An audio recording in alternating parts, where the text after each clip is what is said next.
Boa noite. Daqui a pouco a gente já vai começar. Você vai se achegando, vai se acomodando aí. Se você quiser pegar uma Bíblia para nos acompanhar, fique à vontade. Tá? Um minutinho a gente já vai começar o nosso bate-papo, né, de todas as segundas-feiras, às 20 horas. Fique à vontade.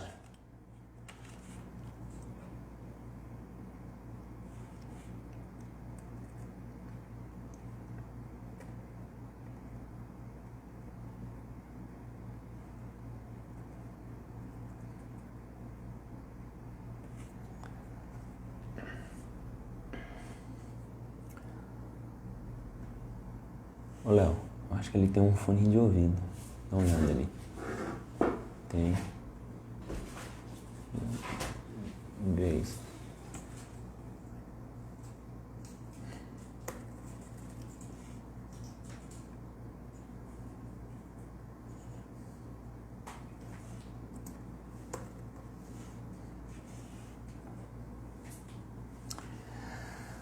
Vamos lá, boa noite, mais uma vez, Deus abençoe a sua vida.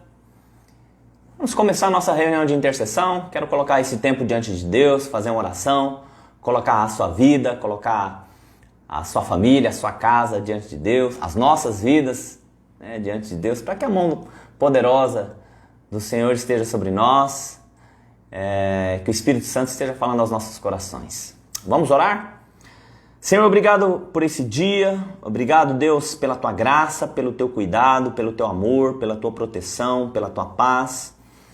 Obrigado porque o Senhor tem nos livrado, o Senhor tem nos sustentado, o Senhor tem trazido a provisão de cada dia. Tudo isso é prova do Seu amor para com as nossas vidas. Nós queremos expressar nossa gratidão ao Senhor.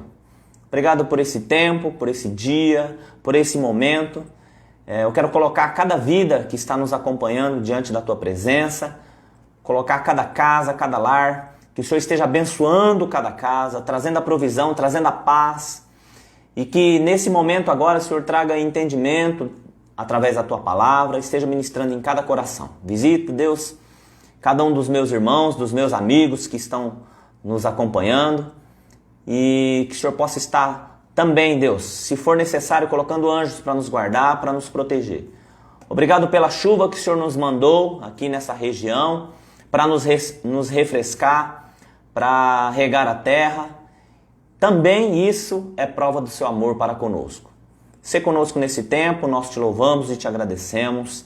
Em nome de Jesus. Amém. Glória a Deus. Amém.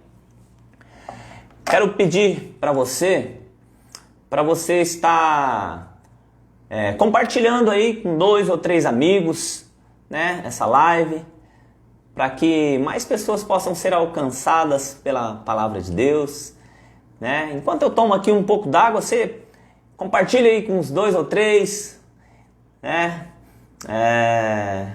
2 ou 3 amigos aí, para que eles possam estar também participando com a gente nesse momento.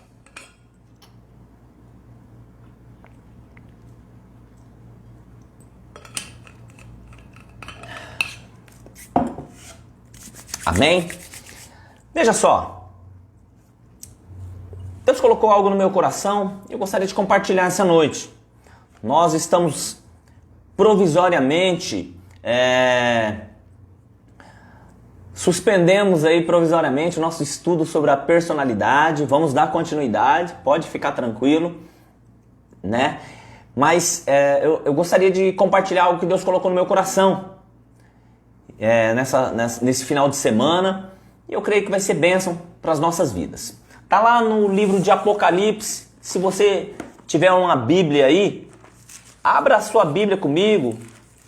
Eu não vou pedir para você ligar a sua Bíblia, porque pode ser que a Bíblia que você tem esteja no seu celular, que você está acompanhando a live. Então você não precisa desligar o seu celular e só acompanhar a leitura comigo. Apocalipse, no capítulo de número 2, a partir do verso 12, diz assim a palavra do Senhor: Carta à igreja de Pérgamo.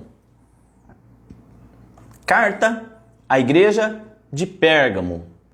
Jesus aparece para João lá na ilha de Patmos, e nessa ilha Jesus começa a conversar com João e Jesus começa a revelar algumas coisas para João concernentes ao propósito e ao plano de Deus.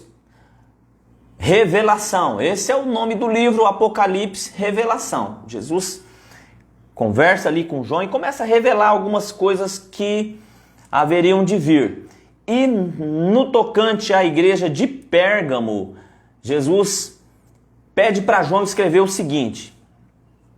Diz assim a partir do verso de número 12. Ao anjo da igreja de Pérgamo escreve: Isso diz aquele que tem a espada afiada de 2 gumes. Sei onde habitas, que é onde está o trono de Satanás. Contudo, retens o meu nome e não negaste a minha fé, mesmo nos dias de Antipas, minha fiel testemunha, o qual foi morto entre vós, onde Satanás habita. Todavia, tenho algumas coisas contra ti. Tens aí os que seguem a doutrina de Balaão, o qual ensinava Balaque a lançar tropeços diante dos filhos de Israel, levando-os a comer das coisas sacrificadas aos ídolos e praticar a prostituição. Verso 15. Assim tens também alguns que seguem a doutrina dos nicolaítas. Arrepende-te, pois, senão em breve virei a ti, e contra eles batalharei com a espada da minha boca. Quem tem ouvidos, ouça o que o Espírito diz às igrejas. Ao que vencer, darei o maná escondido, e lhe darei uma pedra branca, e na pedra um novo nome escrito, o qual ninguém conhece, senão aquele que o recebeu. Eita, nós! Realmente o livro de Apocalipse, assim, tem pessoas que não gostam muito do livro de Apocalipse, mas eu particularmente, eu gosto do livro de Apocalipse, revelação. A Bíblia é um livro de revelação. E para que nós tenhamos a revelação, nós precisamos estar alinhados com Deus e, através do Espírito Santo, recebermos a interpretação e a revelação daquilo que Deus determinou que se escrevesse no seu livro, daquilo que Jesus ditou aqui para João. E quando nós falamos da igreja de Pérgamo, a cidade de Pérgamo, veja só, Pérgamo tem alguns significados, tá? São vários significados, mas naquilo que a gente quer desenvolver aqui, naquilo que a gente quer compartilhar, Pérgamo significa alto, elevado, tá? É um lugar que estava completamente casado com o mundo. Muitos comportamentos estavam totalmente contrários à palavra de Deus. A gente sabe que Paulo, ele passou por toda a Ásia Menor, ele viajou para vários lugares nas suas viagens missionárias, e Paulo, aonde ele ia, os lugares que ele parava, ele, era uma bomba atômica, ele fundava uma igreja. E ele deixava a igreja ali, depois de tempos em tempos, escrevia cartas, ele ia edificando a igreja, orientando as igrejas, que ele havia fundado, E veja só, Pérgamo, uma igreja que estava sendo invadida pelo comportamento que existia na cidade. E é por isso que Jesus manda João escrever a carta ao anjo, aquele que estava cuidando da igreja. Nos nossos dias, como se fosse o pastor da igreja, E ali ele manda João escrever ali algumas advertências do que estava acontecendo com a igreja, para que o anjo da igreja prestasse atenção como que estava sendo a atitude, o comportamento da igreja, e se o mundo E quando nós falamos do mundo, nós estamos falando de comportamentos, atitudes que estão totalmente contrárias à palavra de Deus, aos princípios da palavra de Deus. Se esses comportamentos mundanos, pecaminosos, corrompidos, não estavam se infiltrando dentro da igreja. Essa é a advertência que Jesus faz através de João para o anjo da igreja de Pérgamo. E ele começa se identificando. Isso diz aquele que tem a espada afiada de 2 gumes. Hebreus no capítulo 4, verso 13, diz que a palavra é viva e eficaz, mais cortante do que qualquer espada de 2 gumes. Ele está falando aqui, isso diz aquele que tem a espada afiada de 2 gumes. Isso diz aquele que tem a palavra, que é o mensageiro da palavra. Não apenas limitando-se ao mensageiro, mas ele é a palavra. Em determinado momento, Jesus disse no Evangelho de João, eu sou o caminho, a verdade. No Evangelho de João, no capítulo de número 1, bem no comecinho do Evangelho de João, olha só o que diz o texto. No princípio era o verbo, e o verbo estava com Deus, e o verbo era Deus. Ele estava no princípio com Deus. Todas as coisas foram feitas por meio dele, e sem ele, nada do que foi feito se fez.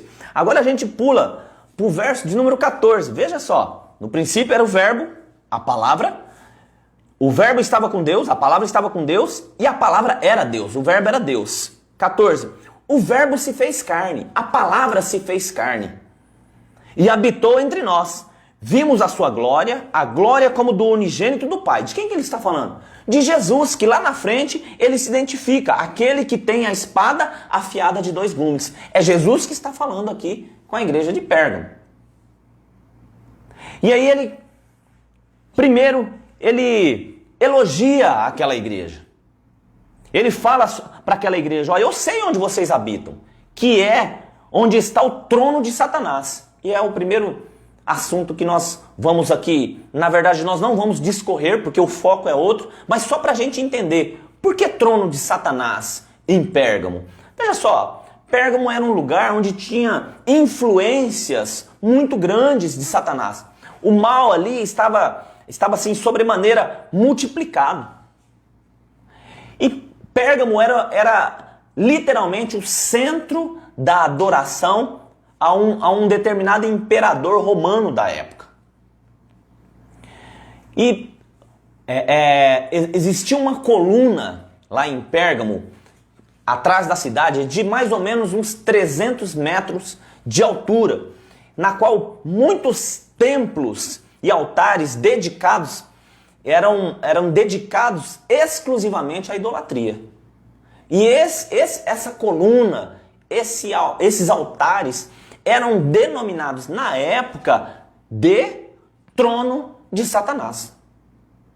Então Jesus estava advertindo, olha, eu sei onde que vocês habitam, é onde está o trono de Satanás. Esse lugar é um lugar corrompido, é um lugar pecaminoso. E aí eu já quero abrir aqui um leque para fazer você pensar. Talvez você é essa pessoa que onde você está habitando é um verdadeiro, não vou dizer trono de Satanás, mas é uma verdadeira perseguição espiritual para a sua vida. Não porque você queira, mas às vezes você está habitando em um lugar que é o único lugar que você consegue morar, mas em volta da sua casa, em volta aos arredores da sua casa, você não consegue ter paz. Você não consegue ter uma vida tranquila. É muito barulho, é muita música, várias situações tiram a sua paz. Às vezes é no seu trabalho, que literalmente tem o trono de Satanás lá e você precisa trabalhar. Por quê? Porque é dali que vem o seu sustento. E às vezes surgem perseguições assim que tiram realmente a nossa paz. E o que Jesus está falando aqui? Eu sei onde vocês habitam, onde é o trono de Satanás. Contudo, aqui é que está a vírgula que você precisa pensar e que eu preciso pensar. Contudo, retens o meu nome e não negaste a minha fé. Às vezes você está habitando em um lugar onde você não tem paz. Às vezes na sua própria casa você não está tendo paz. você está tendo perseguição na sua própria casa. E é lógico que eu não quero aqui dizer em hipótese alguma que existe um trono de Satanás na sua casa. Não é isso. Simplesmente você não está tendo paz. Você não está tendo tranquilidade. Você está sendo perseguido ou perseguida. Talvez está te incomodando. Ou talvez a presença de Deus na sua vida incomoda as pessoas que estão ao seu redor. Ou talvez seja no seu trabalho. Às vezes, a sua presença, a luz que brilha de Deus em você, incomoda as pessoas. Ou pessoas estão te incomodando. Mas uma coisa que eu quero te dizer é isso aqui que Jesus falou. Contudo, retens o meu nome. Guarda o nome do Senhor, guarda o seu coração, guarda o seu coração na presença do Senhor. Não deixe influências externas tirar sua paz interna. E guardaste, não negaste a minha fé. São pessoas que estavam em um lugar onde eles estavam sendo cercados, é o lugar onde tinha um trono de Satanás, muita idolatria, muita corrupção, muita perseguição, mas eles não negavam a fé em Cristo.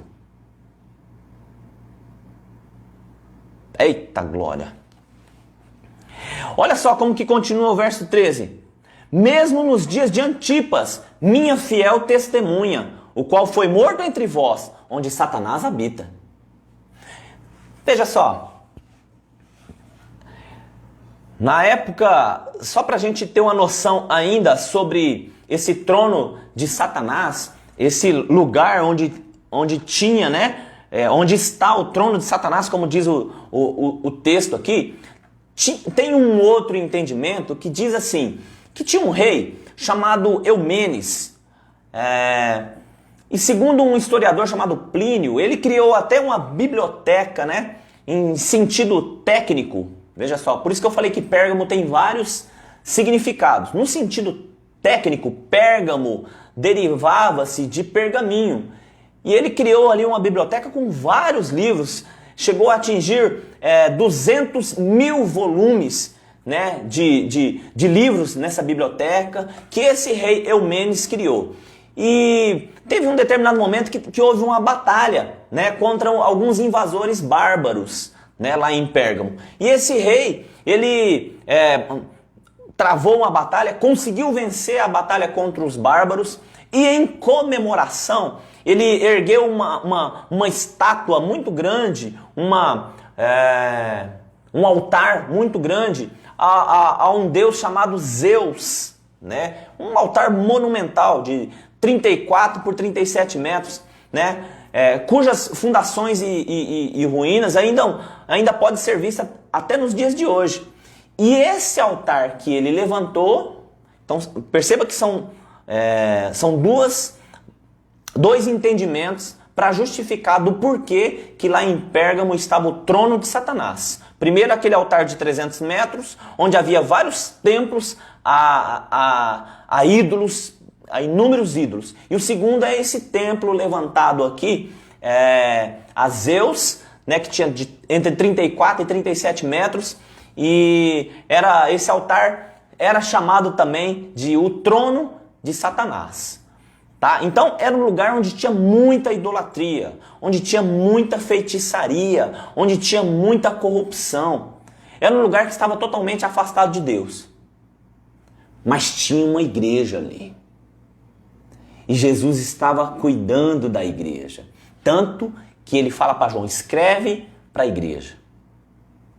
Eu sei onde vocês estão. Eu sei que não é fácil morar aí. Eu sei que vocês têm perseguições aí. Mas eu tenho a favor de vocês que vocês não negaram a minha fé. Vocês retêm o meu nome. Vocês são fiéis. Até Antipas, mesmo ele tendo sido, a minha fiel testemunha, mesmo tendo sido morto, foi fiel até o fim. Agora, quem que é esse Antipas? Esse Antipas não é aquele rei Antipas que a história conta. Esse Antipas, ele foi um bispo lá de Pérgamo. Ele era discípulo do apóstolo João, né? E ele se tornou um mártir do cristianismo. Por quê? Porque por causa da sua fé, por causa da sua perseverança.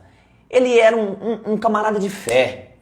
E por conta disso, lá nessa cidade, todos aqueles que não praticavam essas idolatrias, eles perseguiam os cristãos. E Antipas era um cara muito fiel. E começou uma série de perseguição. E como ele pregava contra essas práticas idólatras, contra essa feitiçaria, contra essa série de prostituições e corrupções, ele começou a ser perseguido, ameaçado de exílio e inclusive ameaçado de execução. Em determinado momento o rei mandou prendê-lo. Ele ficou preso uma época lá, depois o rei mandou soltá-lo. Quando ele soltou, ele continuou firme na sua fé. Ele continuou firme, perseverando em propagar o evangelho de Cristo, em tentar abrir os olhos daquelas pessoas de que eles estavam no engano. O que aconteceu? Esse rei mandou prendê-lo novamente, colocou ele, naquela época, né? Colocou ele no templo de Ártemis, que tinha lá na cidade de Pérgamo, e naquela época eles faziam alguns sacrifícios interessantes. Tinha um touro de bronze vermelho, e eles colocavam esse touro de bronze em determinado lugar, e por baixo do touro de bronze eles acendiam uma fogueira. E a pessoa, ela ia literalmente assando dentro daquele touro de bronze. E foi isso que aconteceu com Antipas. Por ele perseverar na fé, por ele ser um cristão fiel que proclamava o nome do Senhor, esse rei, ele mandou prender Antipas, colocou ele nesse bronze e sacrificou ele. Ele morreu queimado ali dentro desse touro de bronze vermelho, onde usualmente ocorriam os sacrifícios, né? E depois, segundo os historiadores, né, diz que naquele momento ele orou para Deus implorando, primeiro pela sua alma, né? Ele já sabia que ele ia morrer, mas pela sua alma, para que Deus tivesse misericórdia da sua alma, mesmo após a morte, né? Para que ele tivesse um lugar no paraíso e para que também Deus pudesse fortalecer a alma dos outros cristãos que iam ficar. Esse era Antipas, de que Jesus fala aqui, ó, minha fiel testemunha, perseverou até o fim, foi fiel até o fim, né? O qual foi morto entre vós, onde Satanás habita.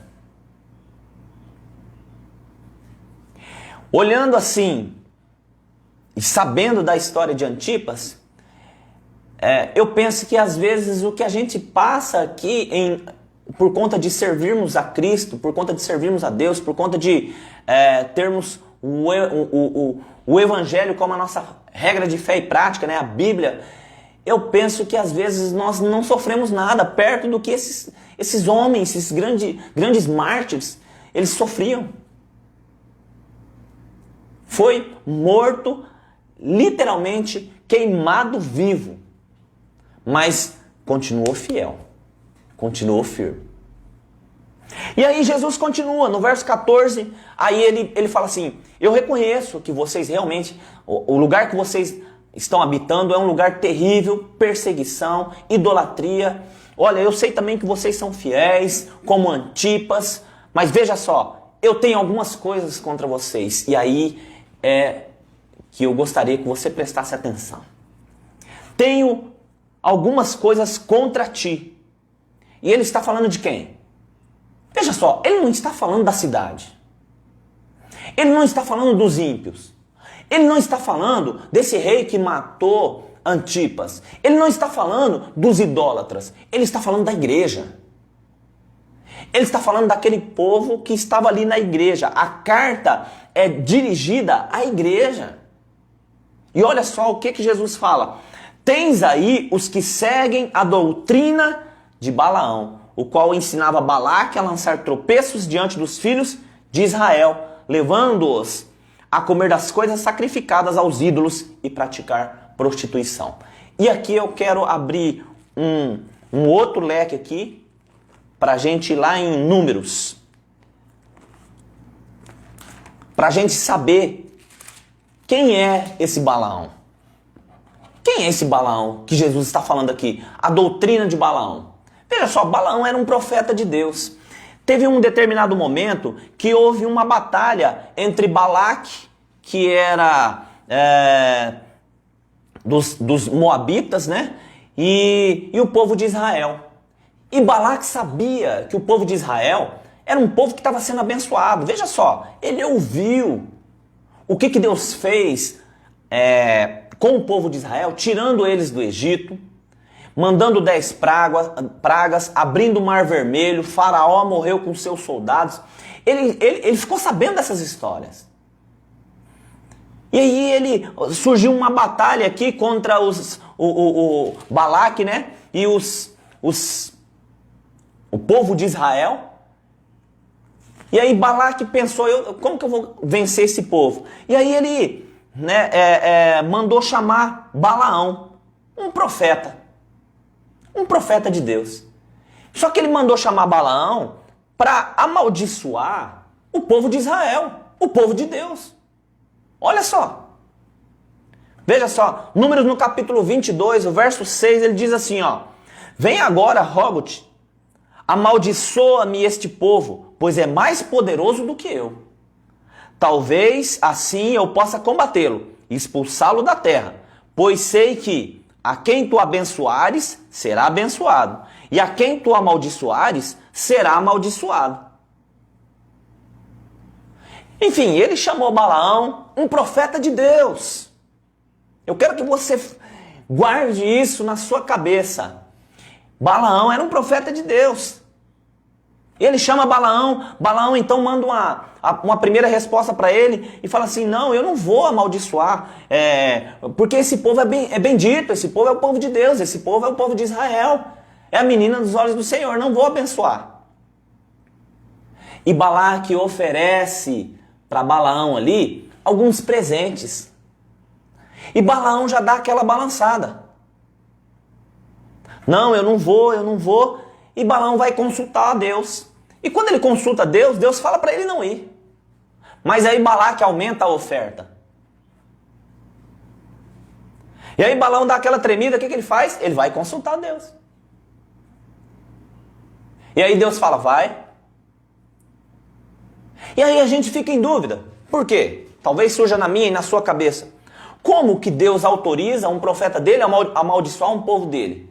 Veja só, Deus conhece os nossos corações. Deus conhece o coração do seu povo, Deus conhece o coração dos líderes do seu povo. Por que Deus permitiu que Balaão fosse? Porque ele sabia já que o coração de Balaão já estava corrompido pelos presentes que Balaque estava oferecendo. E às vezes Deus vai permitir, não é vontade soberana de Deus, mas Deus vai permitir em algumas situações que nós somos tão insistentes com Deus. Senhor, mas eu quero isso, eu quero isso, eu quero isso, eu quero isso. E às vezes Deus permite. Não, tudo bem. Deus sabe, porque Ele é conhecedor de todas as coisas, porque Ele é onisciente. Ele sabe que aquilo não vai ser bom para nós. E às vezes Ele fala não, mas pela nossa insistência, pela nossa teimosia, Deus permite. Só que lá na frente a gente vai ter consequências. E Deus permitiu. E Balaão foi.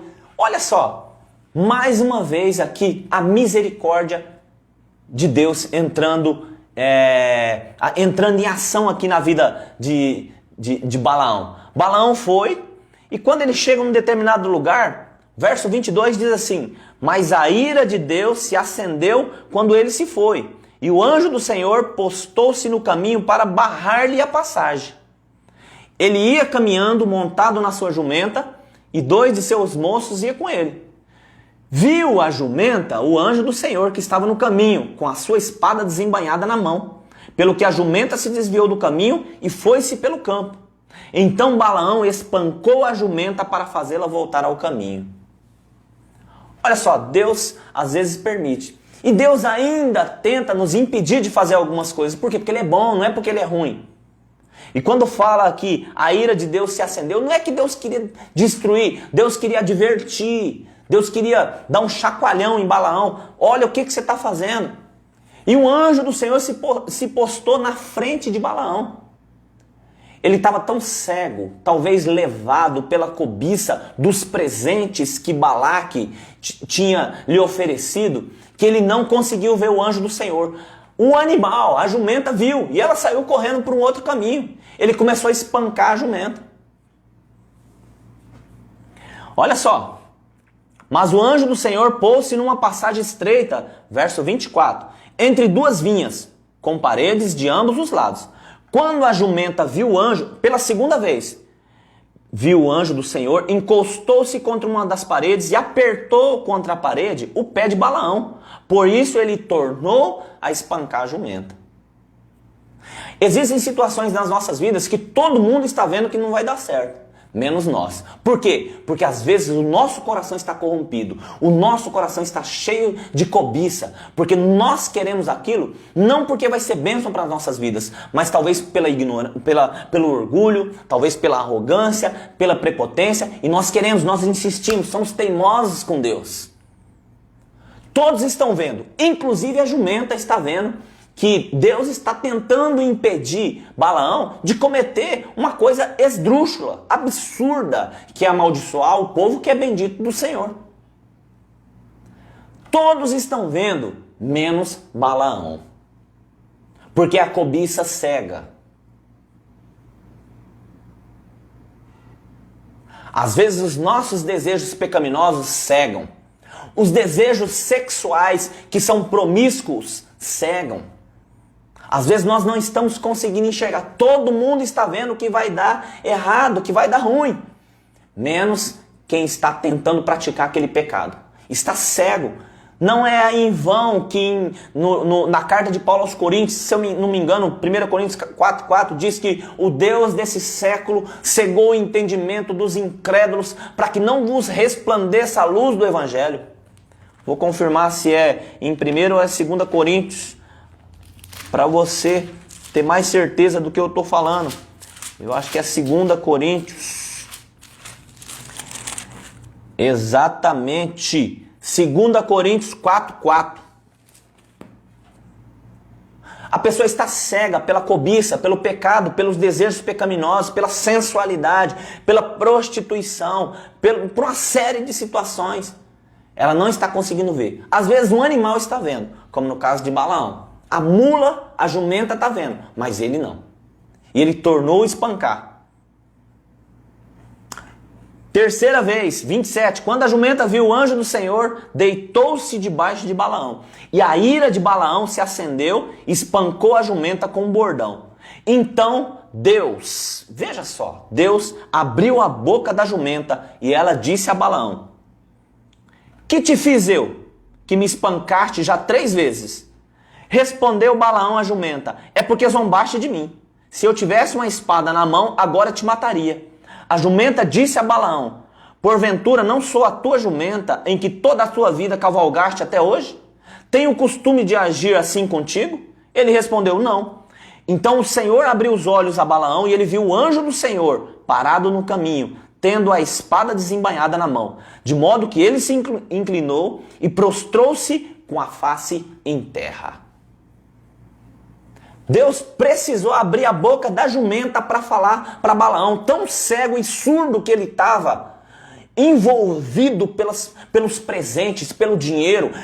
Um rei querendo comprar a profecia, querendo comprar a palavra de Deus na boca do profeta. E o profeta foi iludido pelos presentes, pelo dinheiro. E veja só, nós estamos vivendo um tempo diferente nos dias de hoje. Muitas pessoas estão fazendo muitas coisas em nome de Deus, mas Deus não está no negócio. Virou verdadeiramente um negócio.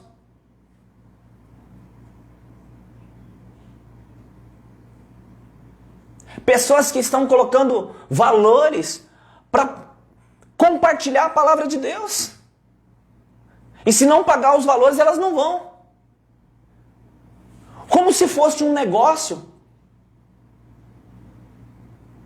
Como se fosse uma fonte de lucro.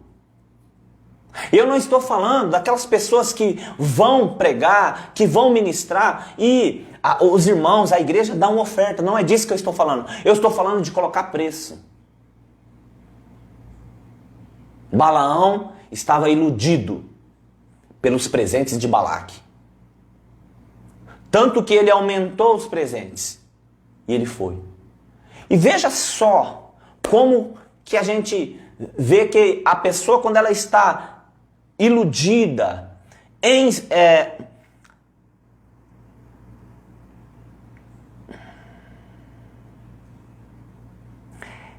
ela está cheia, o coração dela está cheia dessa cobiça. Ela está embriagada com essas propostas mundanas, que mesmo ele vendo o anjo, mesmo a jumenta falando com ele, ele ainda assim foi. Balaque edifica 7 altares, Balaão fala para ele, né, para edificar 7 altares, prepara ali 7 novilhos. Você vai ver isso no capítulo 22, 23, 24 de Números. Veja só. Ele faz um altar, dando a impressão de que aquilo era de Deus. Tinha cara de ser de Deus.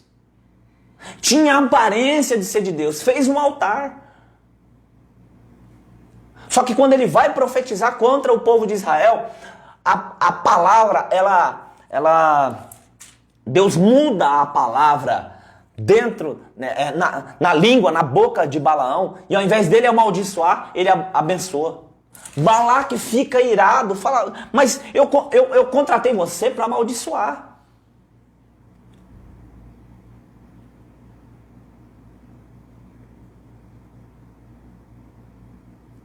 E aí, Balaque conversa com Balaão pela segunda vez, capítulo 23 de Números, verso 18, a segunda profecia de Balaão. E novamente, a hora que ele vai amaldiçoar, ele abençoa o povo de Israel.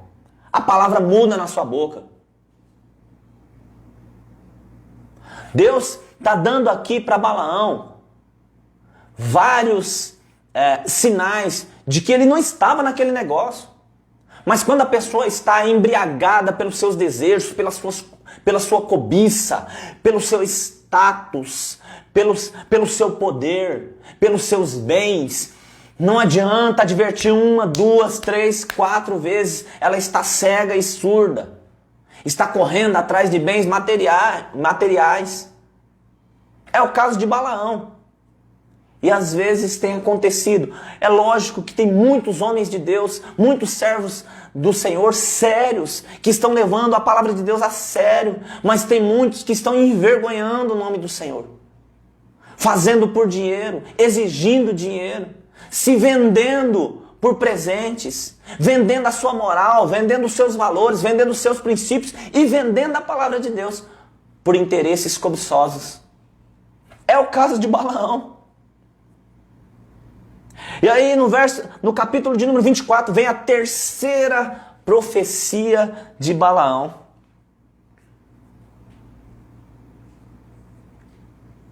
Veja só, terceira profecia. E ele não consegue profetizar a maldição contra o povo de Israel.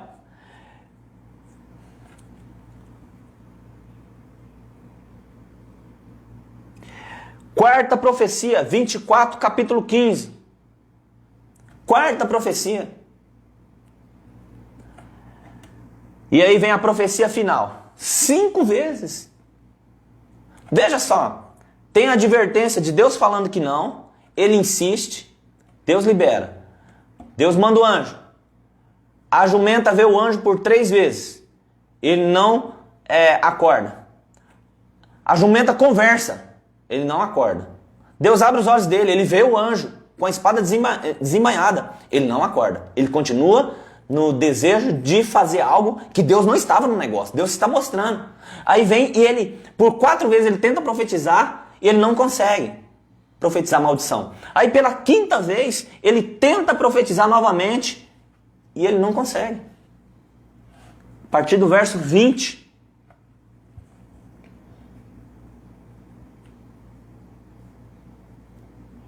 O que faltava mais? para que Balaão pudesse ter os olhos e os ouvidos abertos. Estava tão iludido, tão mergulhado nos seus desejos carnais, que ele não estava conseguindo ver e ouvir Deus falar: eu não estou nesse negócio, você está sozinho, você está querendo fazer algo que está totalmente contra o meu caráter.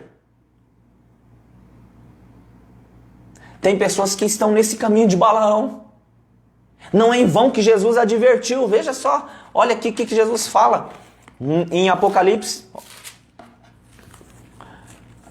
Todavia tenho algumas coisas contra ti. Tens aí os que seguem a doutrina de Balaão, o qual ensinava Balaque a lançar tropeços diante dos filhos de Israel, levando-os a comer das coisas sacrificadas aos ídolos e praticar a prostituição. Veja só, ele tentou profetizar por 5 vezes, não conseguiu. Como então que Jesus fala que Balaão lançou tropeços diante dos filhos de Israel? E a resposta está aqui no capítulo de número 25. Porque no capítulo 24, verso 25 de Números, diz assim, ó: então Balaão se levantou e voltou ao seu lugar. Balaque também seguiu o seu caminho. Só que começa o 25, o capítulo 25 de Números, e diz o seguinte: enquanto Israel se demorava em Sitim, o povo se entregou à prostituição com as filhas de Moabe. Balaque era o rei dos Moabitas. Qual que foi o conselho de Balaão? Balaão tentou profetizar e não conseguiu, porque as palavras mudavam na boca dele. Ele tentou por várias vezes, por conta que o coração dele estava focado nos presentes. Ele não estava alinhado com Deus. Era um profeta de Deus, mas sem Deus. E o que aconteceu? Ele chegou para o rei dos Moabitas e falou o seguinte: Balaque, é o seguinte, não tem como derrotar esse povo. Só tem uma forma. E aqui eu quero falar nas minhas palavras. Jesus falou de uma forma bem clara: levando-os a comer das coisas sacrificadas aos ídolos e praticar a prostituição. Como que Balaão fez? Balaão chegou para Balaque e falou o seguinte: faz uma festa. Chama as mulheres, as moabitas, as mais lindas, e convida os filhos de Israel para participar dessas festas. Essa festa você vai fazer e sacrificar aos seus deuses. E foi exatamente o que aconteceu. E foi aonde aconteceu a pedra de tropeço no povo de Israel. Era o povo de Deus, mas foi enganado pela sensualidade das moabitas. Agora vem cá, quem são essas moabitas? Moabe, filhos do incesto de Ló com as suas filhas. Quando Sodoma e Gomorra foram destruídas, Deus mandou anjos, tirou Ló de lá. A mulher de Ló olhou para trás, virou uma estátua de sal, ficou ele e 2 filhas. As filhas embriagaram Ló, a primeira se deitou com ele e teve um filho, a segunda se deitou e teve outro filho. Quais os nomes desses filhos? Os Moabitas e os Amonitas. Moabe e Amoabe. Amonitas e Moabitas. Os filhos do incesto. E esse espírito que atua na sensualidade lá, ao ponto de induzir as filhas a se deitar com o próprio pai, esse espírito ele vem caminhando. E aqui ele entra na área da prostituição. É um espírito de sensualidade que atua no incesto, na prostituição, na fornicação, na masturbação, no adultério e uma série de pecados de cunhos sexuais. E da mesma forma que eles atuaram lá, induzindo as filhas a se deitar com o pai, pecado de incesto, aqui ele atua induzindo as moabitas, que já vinham de uma perseguição espiritual na área da sensualidade, a seduzir os filhos de Israel e a praticar prostituição com as moabitas. O texto é claro. Estas convidaram o povo ao sacrifício dos seus deuses. Números 25, verso 2. Estas, quem? As filhas de Moabe, as moabitas, as mulheres. Convidaram o povo ao sacrifício dos seus deuses, e o povo comia e se prostrava diante deles. Juntando-se Israel a Baal Peor, a ira do Senhor se acendeu contra Israel. Disse o Senhor a Moisés: toma todos os cabeças do povo e enforca-os ao Senhor ao ar livre, e o ardor da ira do Senhor se retirará de Israel. Assim Moisés disse aos juízes de Israel: cada um mate aquele dos seus homens que aderiram a Baal-Peor. Foi uma sentença dura de Deus.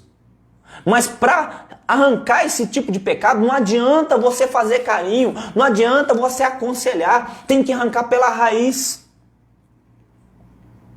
Lá era sombra do espiritual daqui. Lá Deus mandava extirpar, arrancar mesmo. E ele mandou matar aqueles que se deitaram com as moabitas. Eles foram iludidos, estavam tão cegos, embebedados, embriagados por esse espírito de sensualidade. Veja só o que aconteceu. Verso 6. Então chegou um homem dos filhos de Israel e trouxe aos seus irmãos uma midianita, perante os olhos de Moisés e de toda a congregação dos filhos de Israel, enquanto eles choravam diante da tenda da congregação. Uma parte do povo de Israel estava intercedendo, estava chorando, para que Deus tivesse misericórdia deles. A outra parte estava participando das festas, sacrificando aos ídolos, praticando prostituição. E teve um camarada que pegou a mulher, levou para sua tenda, na frente de todo o povo. Está vendo o povo ali se prostrando junto com Moisés, buscando de Deus uma resposta. Senhor, e agora? E ele trouxe uma mulher para se deitar com ela. Verso 7. Vendo isso, Finéias, filho de Eleazar, filho de Arão, o sacerdote, este sim, um verdadeiro sacerdote, este sim, alguém que temia ao Senhor, este sim, que não envergonhava o nome do Senhor, que não se vendia por presentes e que não temia os outros deuses, mas tinha integridade, valor, honra. Finéias, filho de sacerdote, ele levantou-se do meio da congregação, tomou uma lança, seguiu o israelita até a tenda e lá trespassou-os pelo ventre, ao homem israelita e à mulher. E cessou a praga que feria os filhos de Israel. Por conta deles terem feito essa festa de sacrifício a ídolos, de prostituição, veio uma praga da parte de Deus e morreu naquele dia 24.000 pessoas do povo de Israel, porque eles se desviaram do caminho do Senhor. O que Jesus está falando aqui? No meio dessa igreja de Pérgamo tens aí pessoas que seguem a doutrina de Balaão, que estão sacrificando aos ídolos, que estão praticando a prostituição. É isso que Jesus está advertindo para o anjo da igreja de Pérgamo. Essa igreja está deixando o mundo entrar aí dentro. Está deixando a prostituição, os pecados da área de sensualidade, adultério, masturbação, pornografia. Eles estão deixando tudo isso entrar dentro da igreja. E Jesus ainda fala, olha só no 15. Assim também tens alguns que seguem a doutrina dos nicolaítas. Era outro... Nicolaítas, alguns historiadores dizem que eram seguidores de um homem chamado Nicolau de Antioquia, que não acreditavam, veja só, eles não acreditavam que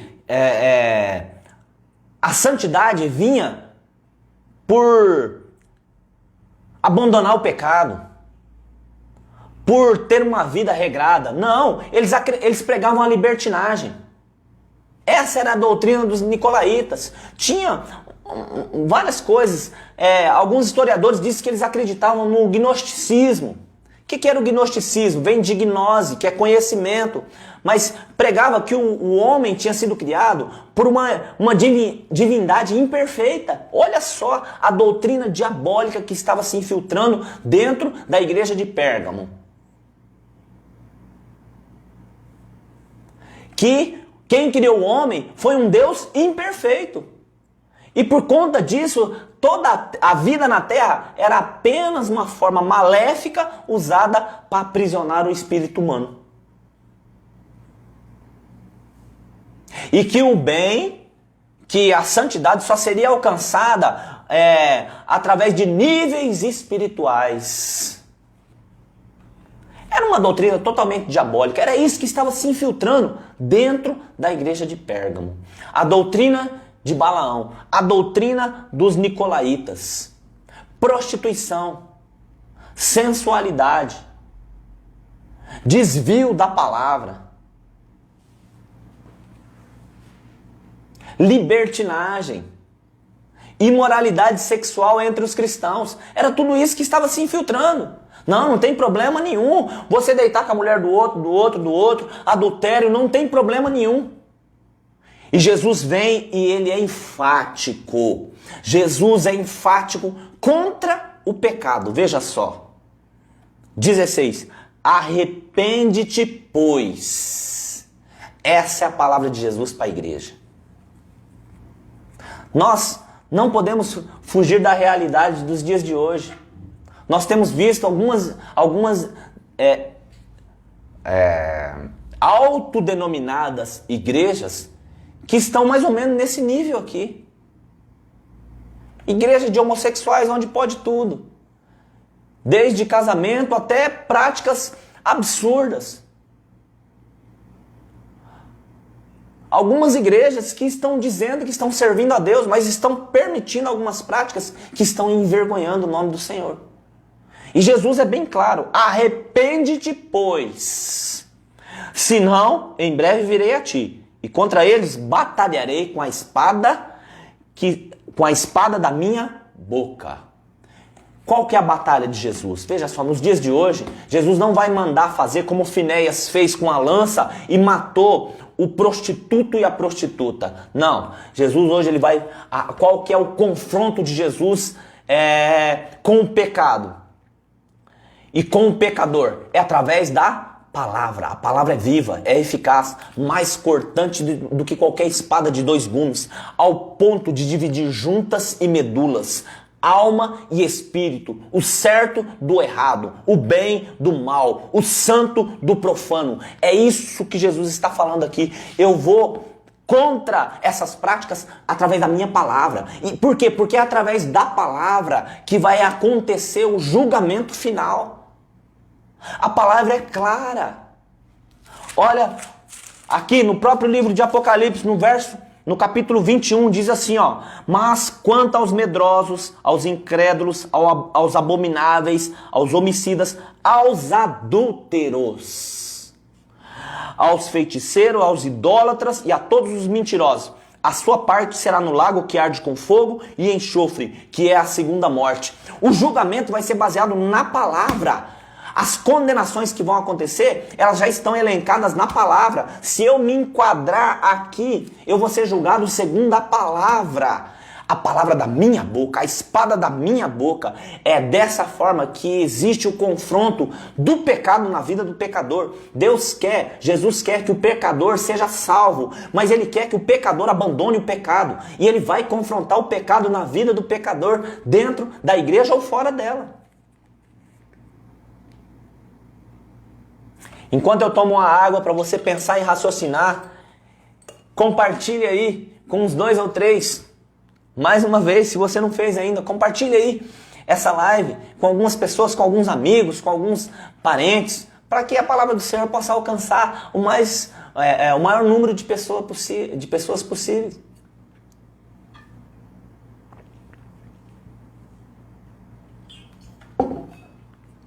Apocalipse 22. 15. Ficarão de fora os cães, os feiticeiros, os adúlteros, os homicidas, os idólatras e todo aquele que ama e pratica a mentira. Perdão. Olha o que Jesus fala. Senão em breve virei a ti e contra eles batalharei com a espada da minha boca. Veja só, Jesus não vai vir e cortar a cabeça de ninguém. Você pode ficar tranquilo. Ele não vai mandar um anjo para matar ninguém, pode ficar tranquilo. Isso aconteceu lá no Antigo Testamento, mas tinha um significado. E anjos teve um determinado momento que um anjo do Senhor matou 180 mil soldados numa batalha. Aqui, Finéias se levantou como um homem temente a Deus e matou Ali Moisés recebeu uma ordem do Senhor: olha, cada um mate o seu irmão, aquele homem, o capitão vai matar o seu soldado. Mas hoje, nos dias de hoje, não é assim que acontece. Jesus é vida, Jesus quer dar vida. Qual é o desejo de Deus? Qual é o desejo de Jesus? Que nós nos arrependamos, abandonemos as práticas pecaminosas e nos voltemos ao Senhor. É isso que Ele quer. Que a nossa vida seja transformada, que a nossa vida seja íntegra, alinhada de valores, de princípios, de moral, todos eles elencados aqui na palavra de Deus. É isso que Jesus quer. E aquele que fizer isso, o caminho é simples: reconhecer que é pecador, reconhecer que está numa vida de promiscuidade, reconhecer que está numa vida de sensualidade, de idolatria, reconhecer, confessar diante do Senhor. Se confessares os vossos pecados, Ele é fiel e justo para perdoar os pecados e nos purificar de toda a injustiça. Confessar, reconhecer, confessar. Só confessa quem se arrepende. Arrependimento. O que é arrependimento? Abandonar, deixar a prática, não praticar mais. Ter uma conversão de vida. Agora, ter uma vida com comportamento pautado em valores e princípios da palavra. E o que vai acontecer com esse que fizer isso, pastor? O versículo 17 responde a você: quem tem ouvidos, ouça o que o Espírito diz às igrejas. Agora não está falando somente a igreja de Pérgamo, está falando às igrejas. Existe uma igreja só, mas nós sabemos que existem várias plataformas. E aqui ele não está falando simplesmente de plataformas, ele está falando de igrejas que existiam nas cidades. As cartas foram direcionadas a 7 igrejas. São 7 cidades, tá? É uma igreja do Senhor Jesus dividida em cidades. Hoje são divididas em, como a gente chama, denominações, plataformas, cada um estilo de trabalho. Mas é uma única igreja do Senhor Jesus. O que Jesus está falando? Quem tem ouvidos, ouça o que o Espírito diz às igrejas. Ao que vencer, darei do maná escondido. Eu tenho um alimento espiritual chamado árvore da vida, pelo qual você vai se alimentar por toda a eternidade. O maná escondido. E lhe darei uma pedra branca, e na pedra um novo nome escrito, o qual ninguém conhece, senão aquele que o recebe. E tem um detalhe interessante aqui para a gente finalizar, que fala sobre essa pedra branca. Qual é essa pedra branca? Lá em Pérgamo existia um tribunal, como em todo o Império Romano tinha um tribunal. E os juízes, como que eles decidiam quando eles iam julgar algum criminoso, algum acusado de ter praticado algum crime? Os juízes, eles tinham uma pedra branca e uma pedra preta nas mãos. E quando eles consideravam aquele acusado, aquele réu, aquele que praticou o crime, quando eles consideravam ele culpado, eles jogavam na sua mesa de julgamento a pedra preta. Significava que que aquele réu era culpado, ele ia ser condenado e ele ia ter uma pena para cumprir.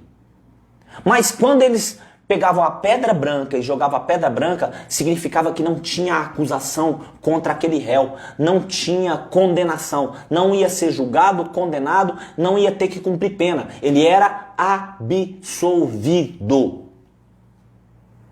Essa pedra branca, Jesus está fazendo alusão a esse acontecimento dos juízes de Pérgamo. Você que se arrepender, que reconhecer que tem essa prática, mas que se arrepender, que confessar, que abandonar essas práticas, doutrina de Balaão, doutrina dos nicolaítas, sensualidade, todo tipo de pecado que eu já acabei de ler aqui em Apocalipse 21 e 22, se você entender isso e abandonar, ter uma mudança de vida, uma mudança de comportamento, uma mudança de atitude, no dia do juízo final, do julgamento, o juiz do trono branco, ele vai te dar uma pedra branca, significando que você está absolvido, que não tem condenação contra a sua vida. E nessa pedra branca vai estar escrito um nome. que ninguém sabe, só aquele que recebe a pedra. É uma restauração da sua identidade, simbolizando que você é legitimamente um filho de Deus e vai reinar com Ele por toda a eternidade. Ultimamente não se fala mais em eternidade, só se fala dessa vida na terra. Mas Paulo, ele é enfático quando diz, se nós pensarmos que a nossa vida se resume apenas a essa vida aqui terrena, nós somos os mais infelizes de todos os pecadores, de todos os homens. Existe uma eternidade. E aonde você vai passar a sua eternidade vai depender da escolha que você faz agora, em vida. Se você quer abandonar essas práticas, ou se você vai se arrepender, como Jesus fala, arrepende-te, pois. Se você vai se arrepender, abandonar essas práticas e ter uma vida pautada nos princípios da palavra, aí sim você vai viver a eternidade com Cristo. Caso contrário, você vai ser julgado. E infelizmente, vai acontecer o que está escrito lá no livro de Mateus, capítulo 24 e 25. Afastai-vos de mim, vós que praticais a iniquidade. Não vos conheço. A escolha é nossa. A escolha é sua. A decisão é sua, a decisão é nossa. Hoje é dia de você pensar sobre isso. De você pensar, Jesus está querendo te despertar hoje. Jesus está querendo chamar a sua atenção hoje. Igreja, Jesus está querendo chamar a sua atenção hoje. Tanto você que faz parte de uma igreja, como você que não faz parte de igreja nenhuma. Não é porque eu não faço parte de igreja que eu estou livre, não. E não é porque eu estou dentro da igreja também que eu estou livre, porque essas coisas estavam acontecendo estava se infiltrando dentro de uma igreja. E Jesus chama a atenção. Ele chama o pastor da igreja e fala, está acontecendo isso, isso e isso. Realmente vocês são fiéis, realmente vocês estão guardando a fé, mas olha, está se infiltrando sorrateiramente isso e isso e isso. Em que posicionamento você está? Em que local você está? Está fora da igreja? Está no mundo? Está onde está o trono de Satanás? Hoje é dia de você se voltar para Jesus, de você abrir o seu coração e convidar Jesus para fazer parte da sua vida, para que você passe toda a eternidade com Ele. E o caminho eu já falei. Reconheça que é um pecador. Arrependa-se. Confesse os seus pecados. Mude de vida e convide Jesus para fazer parte da sua vida. Esse é o caminho. E se você que está dentro de uma igreja e você se encontra com esse comportamento, porque os filhos de Israel eram o povo de Israel e foram enganados, iludidos, embriagados pelas filhas dos moabitas, pela sensualidade e caíram em prostituição. Talvez você faz parte de uma igreja, mas você também foi iludido, você foi embriagado pela sensualidade. Hoje é dia de você voltar. Jesus foi claro, arrepende-te, pois. A palavra foi posta à mesa. Você decide se você quer participar da mesa do Senhor ou você quer continuar na mesa dos ídolos, da prostituição, da corrupção. Que Deus possa abençoar a sua vida. Que Deus possa estender a mão poderosa dele sobre a sua vida e te trazer a paz. Que o Espírito Santo te convença do pecado, da justiça e do juízo. Porque eu não posso fazer isso. Só o Espírito Santo pode fazer isso na sua vida. Mas lembre-se desse que vos fala. O tempo de Deus se chama hoje. Arrependa-te ainda hoje. Talvez você seja esse líder, como Balaão, que está se vendendo por presentes, por dinheiro. Talvez você já foi advertido várias vezes. E ainda assim, você está cego e surdo. Você permanece, continua obstinado nesse comportamento de negociar a palavra do Senhor. Hoje é dia de você se arrepender e voltar para o Senhor. Depois você estuda sobre a vida de Balaão. Não teve um fim feliz. Teve consequências. Depois você estuda sobre a vida de Balaão. Ele teve consequências por ter vendido seu sacerdócio a um rei dos Moabitas, onde reinava o espírito de sensualidade, o espírito da negociação, da barganha. Hoje é dia de voltar ao Senhor. Que Deus abençoe a sua vida. Que Deus tenha misericórdia de nós. Que Deus tenha misericórdia da sua igreja. Deus vai purificar a igreja. E o juízo, Pedro fala que se o juízo do Senhor começa pela casa, o que será dos de fora? O juízo do Senhor vai vir, ele virá, ele virá. Hoje é tempo de arrependimento, de estar alinhado com Cristo e com a palavra dele. Deus abençoe a sua vida. Tem algum pedido de oração aí, Léo? Nós vamos orar por algumas vidas aqui.